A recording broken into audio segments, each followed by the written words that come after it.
जय हिंद साथियों। आज आप देख सकते हैं कि मैं दो मुद्दों पे बात करने वाली हूँ।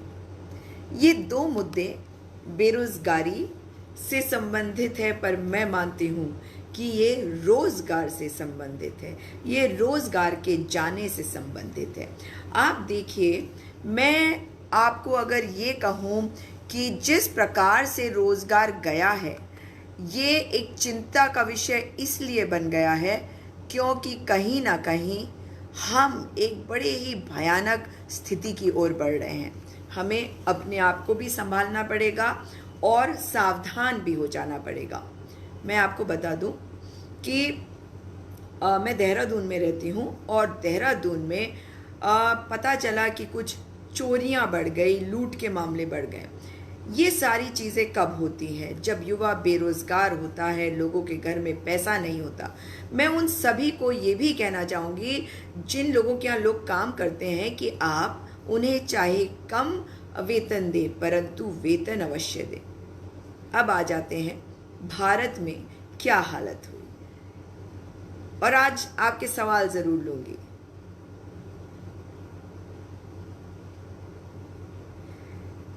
कुछ लोग इतने बेवकूफ़ होते हैं, वो समस्या को तब तक नहीं समझते जब तक वो समस्या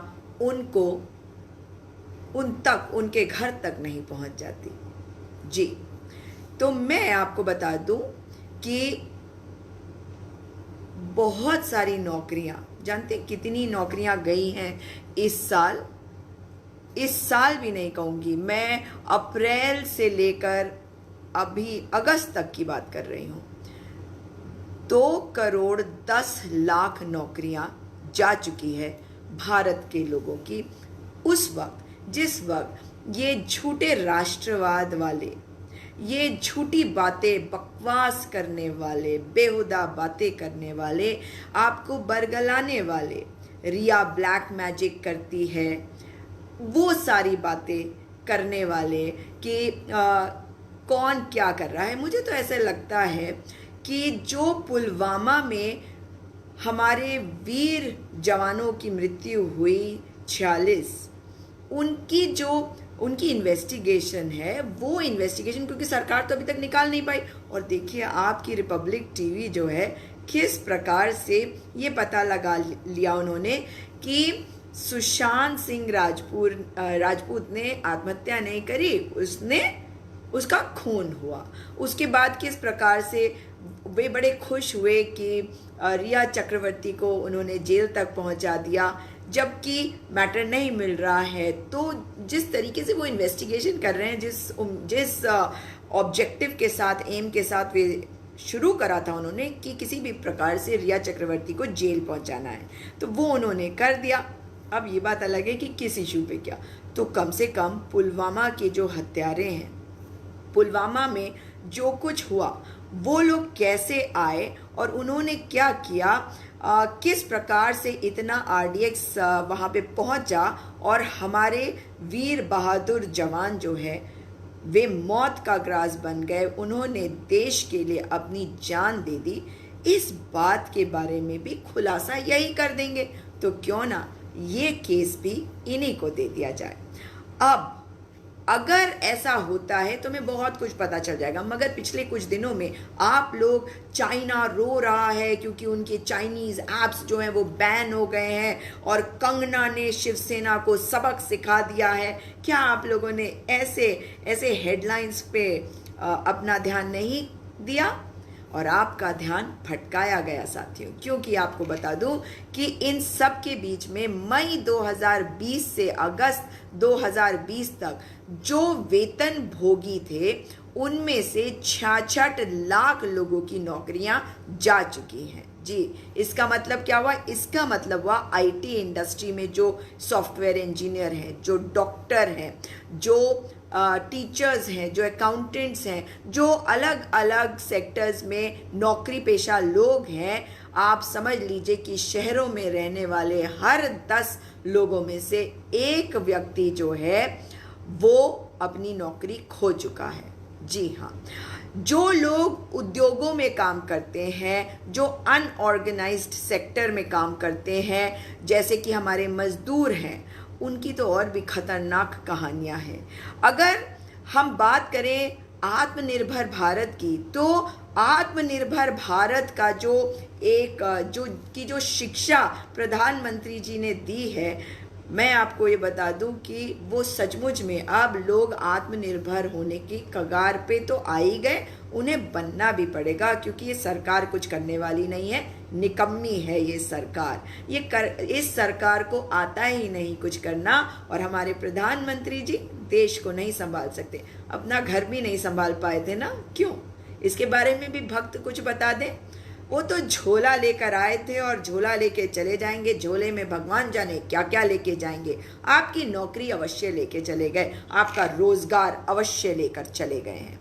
आप देखिए कि जब ये कहेंगे कि मतलब ये पूछेंगे चैनल वाले आपसे रिया चक्रवर्ती के बारे में, और ये सारी बातें ये नहीं बताएंगे आपको कि देश में जो आर्थिक व्यवस्था का ध्वस्त हो गया है उसको ठीक कैसे करा जाएगा। ये सवाल ये सरकार से नहीं पूछेंगे, और देश के वो गद्दार हैं जो सरकार से ये नहीं पूछना चाहते, क्योंकि वे बिके हुए हैं 5-5 रुपए के कमेंट पर, है ना, क्योंकि उनकी नौकरी तो बनी हुई है, उन्हें क्या फर्क पड़ता है।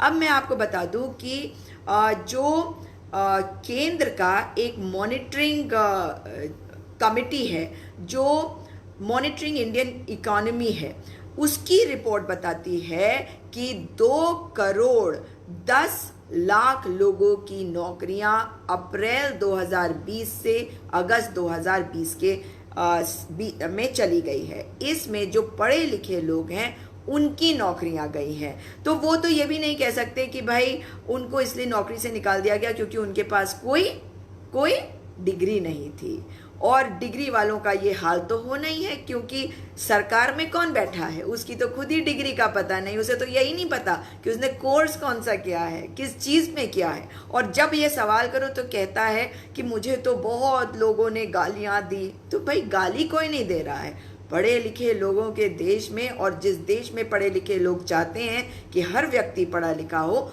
वहाँ पे अगर आप झूठ बोलेंगे तो आपसे सवाल निश्चित ही किए जाएंगे। अब मैं आपको बता दूं कि CMIE की एक रिपोर्ट है जिसके हिसाब से जो वाइट कॉलर जॉब्स हैं 2016 से अब तक के सबसे कम स्तर पर आ गए हैं। लोगों का रोजगार सबसे कम हो गया है। कैसे, आंकड़ा बताती हूँ। मई से अगस्त 2019 के बीच में जो आंकड़ा था वो था 1 करोड़ 88 लाख लोगों का, और मई अगस्त 2020 में यह आंकड़ा हो गया है 1 करोड़ 22 लाख, यानी कि 66 करोड़, जैसा कि मैंने आपको बताया है, इन लोगों की नौकरियां चली गई हैं, इन्हें नौकरी से निकाल लिया गया है। और 2016 के बाद से अब तक का ये सबसे निचला स्तर है। और ऊपर से क्योंकि हमारे प्रधानमंत्री तो जानते ही नहीं, उन्हें आता ही नहीं कि नई जो नौकरियां हैं उनको सृजन कैसे करें। आप कहेंगे मैं ये कैसे कह सकती हूँ, तो भाई आप देख लीजिए, सब कुछ बेचना पड़ रहा है। बाप दादा का जो बेचता है वो निकम्मा बेटा ही होता है ना। यहाँ पे भी कई बार आप देखेंगे इस तरह की बातें करते हुए लोगों को, ये कौन होते हैं? क्योंकि ये मुफ्तखोरी की आदत होती है, इन्हें मुफ्त में चीज़ें चाहिए होती है। बाप दादा का सब कुछ बेच बाच के खत्म कर दो, है ना। तो मैं आपको बता दूं कि इस सरकार ने केवल 1,70,000 नई नौकरियां सृजित करी थी पिछले फाइनेंशियल ईयर में, यानी कि 2019-20 में।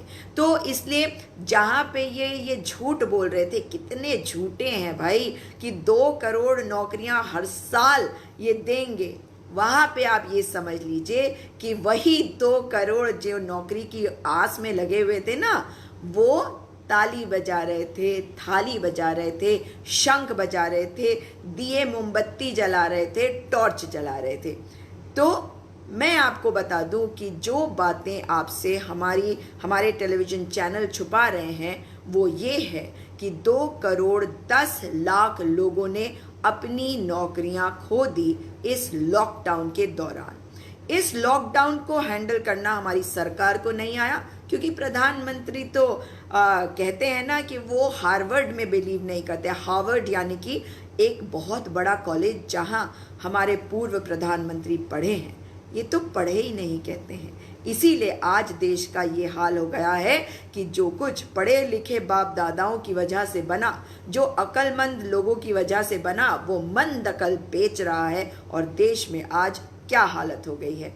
आप ये समझ लीजिए कि अगस्त 2020 में बेरोजगारी दर जो है वो 8.35% बढ़ गई है। जुलाई 2020 में 48 लाख नौकरियां जा चुकी थी और अगस्त 2020 तक 33 लाख नौकरियां और चली गई। जुलाई के आंकड़े सुन लीजिए और अगस्त के आंकड़े सुन लीजिए। अगर ये आपके लिए केवल संख्या मात्र है तो आप इतना समझ लीजिए सब मिला के 80 लाख लोगों ने अपनी नौकरियां खो दी हैं। उद्योग में काम करने वाले जो कर्मी हैं 50 लाख लोगों ने अपनी नौकरियां खो दी हैं और जो रोजगार का दर है वो बेरोजगारी का दर बन गया है। 26% बेरोजगारी बढ़ी है इस समय में। किस समय में? इस लॉकडाउन के समय में। अनऑर्गेनाइज्ड सेक्टर तो बिल्कुल ध्वस्त हो गया है, क्योंकि एक व्यक्ति ऐसा जो अपने घर में चोरी करके भागता है, अपने घर के गहने चोरी करके भाग जाता है, तो उसके अनुयायी तो वैसे ही होंगे ना, मतलब उनका स्तर तो आप समझ ही सकते हैं। आपको बता दूं कि अनऑर्गेनाइज्ड सेक्टर में अप्रैल 2020 में 9.1 करोड़ जो दिहाड़ी मजदूर हैं, जो हर रोज उनको तनख्वाह मिलती है, उन्होंने अपनी नौकरियां खो दी।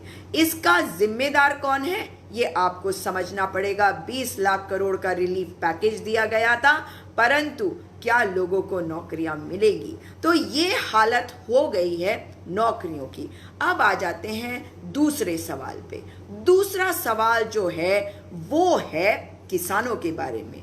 आप सब क्या साथ देंगे किसानों का? जानना चाहती हूं कि कल जब हमारे किसान भाई भारतीय किसान यूनियन के आह्वान पर चक्का जाम करेंगे और उन्होंने एक कर्फ्यू का भी, जनता कर्फ्यू का भी कॉल दिया है, तो क्या आप उनका साथ देंगे? मैं तो उनका साथ दूंगी।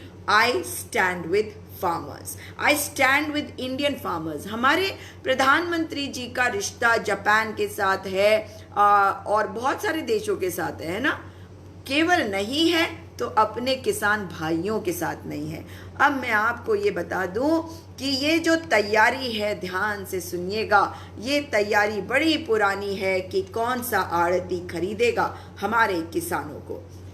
केवल और केवल अगर आप ये सोच रहे हैं कि मतलब ये जो पूरे ये अध्यादेश आए हैं ये आज की बात है, तो नहीं, ये बहुत पहले से इसकी तैयारी करी गई। और मैं आपको बता दूं कि अडानी की आड़त पर बिक रहे हैं किसान। और कैसे? क्योंकि अडानी ने अनाज के भंडारण की जो व्यवस्था करी है वो आज से नहीं करी है। मैंने उनके वेबसाइट को जाकर चेक किया और आपको बताती हूं कि इस वेबसाइट का नाम है adaniagrilogistics.com। आप लोग भी अवश्य इसको देखेगा। इसमें जो चीज आपको दिखाई देगी उसको देखकर आप चौंक जाएंगे। क्यों चौंकेंगे? क्योंकि अडानी ने सरकार के साथ मिलकर पब्लिक प्राइवेट पार्टनरशिप यानी कि PPP मोड के नाम पर अनाज भंडारण के लिए बहुत बड़े बड़े जो हैं स्टील के टैंक, जिनको साइलो स्टोरेज कहते हैं, उनकी तैयारी कर ली। और आज से नहीं करी, आज से 7 या 8 साल पहले से करी है। जी हाँ, और ये कहाँ है मैं आपको ये भी बता देती हूँ। और साइलो स्टोरेज होता क्या है? ये स्टील का एक बहुत बड़ा ढांचा होता है जिसमें थोक सामग्री भंडारित की जा सकती है। आप सुनकर हैरान हो जाएंगे कि अब तक उसमें कितना भंडारण हो चुका है। हम एक तरफ भंडारण के बारे में बात करते हैं कि भाई होर्डिंग ना हो, किसान का माल जो है उसको दबा के ना बैठ जाए जो बड़ा व्यापारी है, और वही होने जा रहा है, नहीं वो हो चुका है। कैसे? बहुत बड़े बड़े ये बेलन के आकार के बड़े बड़े टैंक होते हैं और इसमें जो नमी है, तापमान है, इससे ये प्रभावित नहीं होते। तो यानी कि जो छोटा किसान जब भंडारण करता है, संग्रहण करता है, तो वो इतनी चीज़ों को का ध्यान नहीं दे सकता जैसे कि इन्होंने किया है। बहुत लंबे समय तक इसमें भंडारण किया जा सकता है। और जो साइलो होते हैं ना, आप समझ लीजिए कि सबसे जो नया रूप है ये रेलवे का जो साइडिंग होता है जहाँ पे माल गाड़ियाँ जाती हैं और माल उतरता है, वहाँ पे ये बहुत बड़ी संख्या में मौजूद रहते हैं और अब ये और भी बढ़ेंगे। तो मैं आपको बता दूं, इनकी लोडिंग अनलोडिंग वहाँ पे होती है और इसको रख दिया जाता है इन साइलोज में। कृषि सुधार के नाम पर 3 बिल लाए और 3 बिल जो संसद में पास हुए, राज्यसभा में जिस प्रकार से पास किए गए, आपने और मैंने देखा ये पास ना होते, परंतु इनको कानून बनाना था क्योंकि ये जो कॉरपोरेट्स है इन्होंने इसकी तैयारी बहुत पहले कर दी थी, करीबन 7 या 8 साल पहले। जी हाँ, तो ये जो है ये बिचौलिए जो है, जो बिचौलियों के रूप में कमीशन खाने वाले आड़ती व्यापारी, छोटे वाले आड़ती व्यापारी और किसानों के बीच में ये आने वाले हैं। ये आड़ती हट जाएंगे जिनके साथ इन किसानों का रिश्ता होता है, जिन पर ये भरोसा करते हैं। मगर और जब ये हट जाएंगे आड़ती, तो आप समझ लीजिए कि एमएसपी भी नहीं रहेगी। और उधर ये जो किसान है, इनकी उपज को कौन खरीदेगा, आप मुझे बताइए। ये जब एमएसपी नहीं है तो किसान का जो माल है वो खरीदने वाला वो बड़ा आड़ती होगा, जिसकी आड़त पे किसान बिक जाएगा। कैसे? ये माल जो है ये किसान बेचेगा और आड़ती जो है वो खरीदेगा। मगर केवल फर्क ये है कि अब जो ये आड़ती है ना, ये फर्क है, ये आड़ती अडानी है, ये वो वाला बड़ा व्यापारी है और बहुत ही बड़ा व्यापारी है। अडानी किसानों से माल खरीदने की तैयारी पिछले 6, 7, 8 सालों से कर रहा है और पिछले 5 सालों से तो बहुत ही बेहतर तरीके से इन्होंने किया और ये कानून इसीलिए पास हुए हैं। मैं बता दूं कि अडानी ने जो अनाज भंडारण की जो व्यवस्था तैयार की है, अगर आप उसे देखेंगे तो आप चौंक जाएंगे। मतलब उन्होंने जो सरकार के साथ मिलकर ये पीपीपी मोड यानी कि पब्लिक प्राइवेट पार्टनरशिप के नाम पर अनाज भंडारण के लिए जो साइलोस बनाए हैं, उसमें जो क्वांटिटी आ सकती है, अगर आप उसके बारे में सोचेंगे आप हैरान रह जाएंगे। सरकार ने 2017 में पीपीपी मोड के तहत जानते हैं कितने लाख टन की क्षमता वाले ये स्टील साइलो के निर्माण का लक्ष्य रखा? 2017 में 100 लाख टन की क्षमता वाले स्टील साइलो का निर्माण हो, ऐसा लक्ष्य सरकार का था।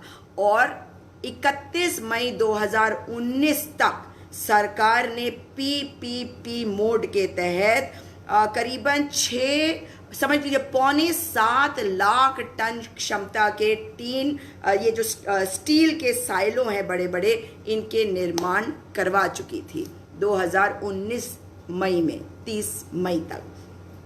मध्य प्रदेश में आपको अगर बता दूं तो 4.5 लाख टन और पंजाब और हरियाणा में 2.25 लाख टन के स्टील साइलो बन पाए थे तब तक, और वो भी किसके हैं? अडानी के। जी, अब ये स्टील साइलो जो है विदेशों में इसका इस्तेमाल होता है, मगर हमारे यहाँ स्थिति अलग है। सबसे पहले कनाडा में ये साइलो बने थे और कनाडा और भारत सरकारों के बीच जो समझौते हुए, उसके तहत पंजाब में, पश्चिम बंगाल में और गुजरात में ये जो साइलो स्टोरेज है ये बनाए जा रहे हैं।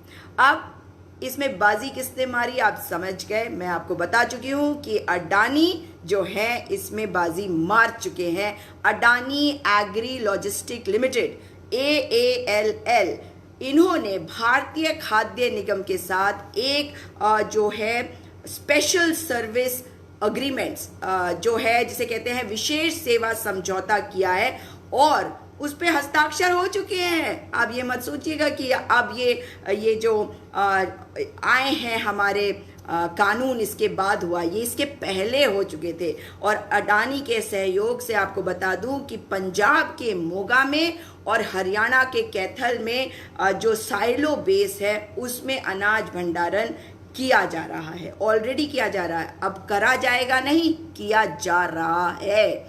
और पिछले साल आपको बता दूं कि खाद्य एवं सार्वजनिक वितरण विभाग के जो सचिव थे उन्होंने सोलू माजरा में एक जो अडानी का ही एग्रो साइलो था उसका निरीक्षण किया था। और कैथल जिले में ये जो साइलोज हैं इनमें 2 लाख टन गेहूं के भंडारण की क्षमता है। तो 2 लाख टन, सोचिए जरा, सिर्फ एक जगह की बात बता रही हूं। और इस समय आज की तारीख में आपको बता दूं कि 1,60,000 टन गेहूं का भंडारण किया जा चुका है इन साइलोज में। जी हाँ, और इसी वाले साइलो में जिसके बारे में मैंने आपको बताया, जगह का नाम है सोलू माजरा।